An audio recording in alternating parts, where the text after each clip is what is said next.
नमस्कार, मैं मुमताज अब्दुल नल्लेड़ और आप देख रहे हैं टीवी द्वापरा। आज का विषय है बांग्लादेश में संविधान बदलने की साजिश। क्या मोहम्मद यूनुस के इरादे बांग्लादेश को एक नए संकट में धकेलने वाले हैं? बांग्लादेश की राजधानी ढाका में शहीद मीनार पर 31 दिसंबर को दोपहर 3 बजे एक बड़ी सभा हुई थी। ये सभा केवल एक सभा नहीं बल्कि इसके पीछे गहरी राजनीतिक साजिश की आशंका जताई जा रही है। नोबेल पुरस्कार विजेता मोहम्मद यूनुस और उनके समर्थकों का ये आयोजन बांग्लादेश के संविधान को बदलने के नाम पर सत्ता पलटने की कोशिश के रूप में देखा जा रहा है। आइए जानते हैं इस संभावित तख्ता पलट से जुड़े हर पहलू को विस्तार से। मोहम्मद यूनुस, जिनकी पहचान एक सफल अर्थशास्त्री के तौर पर होती थी, आज कट्टरपंथी एजेंडा को बढ़ावा देने वाले नेता के रूप में उभर रहे हैं। इस सभा के लिए लाखों लोगों को जुटाने की योजना बनाई गई है। इस आयोजन को जमाते इस्लामी जैसे कट्टरपंथी संगठनों का समर्थन प्राप्त है। आखिर इस सब के पीछे यूनुस का मकसद क्या है? यूनुस का मकसद है बांग्लादेश का नाम बदलकर उसके एक इस्लामिक राष्ट्र बनाना।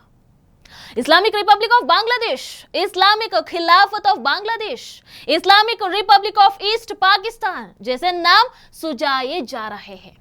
संविधान से धर्मनिरपेक्षता को हटाकर शरिया और सुन्नत कानून लागू करने की योजना है। जिस शहीद मीनार का निर्माण उन स्वतंत्रता सेनानियों की याद में हुआ जिन्होंने बांग्लादेश को पाकिस्तान के अत्याचार से आजादी दिलाई, उसी मीनार का इस्तेमाल अब बांग्लादेश को एक इस्लामिक कट्टरपंथी देश में बदलने के लिए किया जा रहा है।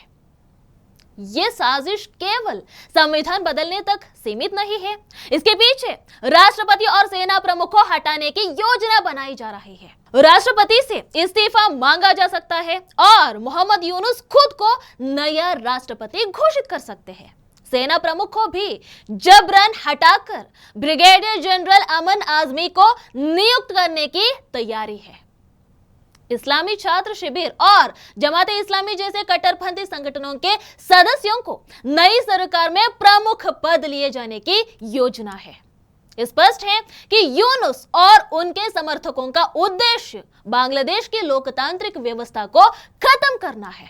बांग्लादेश के बुद्धिजीवी वर्ग को डर है कि यह साजिश देश को कट्टरपंथ और तानाशाही के रास्ते पर ले जा सकती है।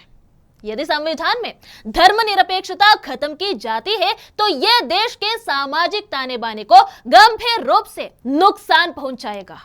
कट्टरपंथी ताकतों का सत्ता में आना बांग्लादेश की स्थिरता और विकास के लिए खतरा है। बांग्लादेश में राजनीतिक अस्थिरता का असर सीधे सीधे भारत पर भी पड़ सकता है। भारत और बांग्लादेश के बीच लंबे समय से शांतिपूर्ण और सहयोगपूर्ण संबंध है।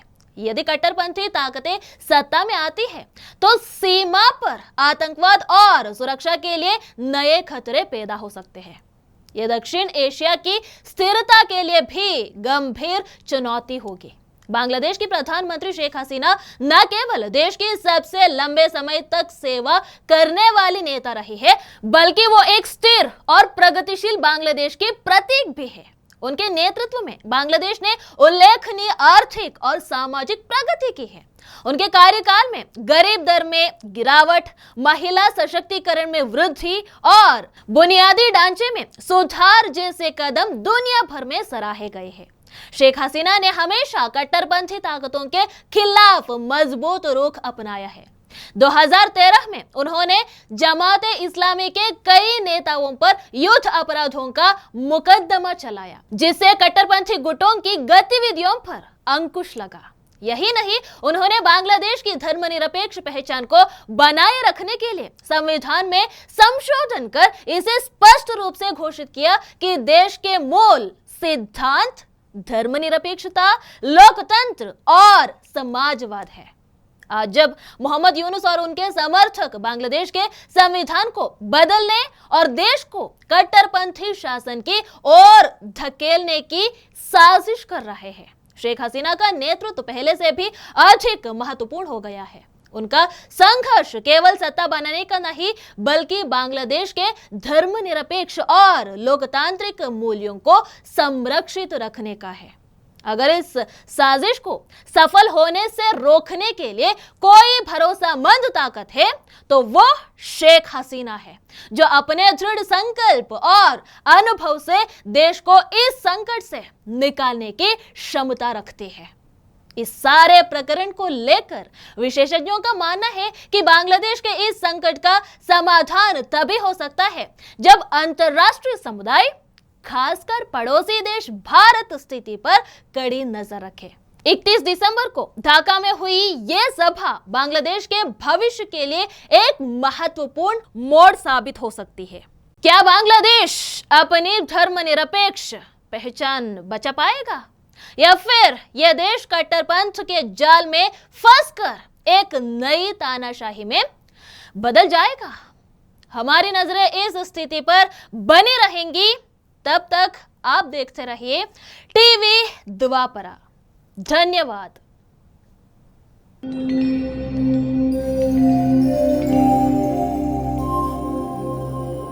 टीवी द्वापरा, संभवामि युगे युगे। अगर ये प्रोग्राम आपको अच्छी लगी तो लाइक, शेयर और कमेंट करें। टीवी द्वापरा के प्रोग्राम्स को हमेशा देखने के लिए सब्सक्राइब करें, बेल आइकॉन दबाएं।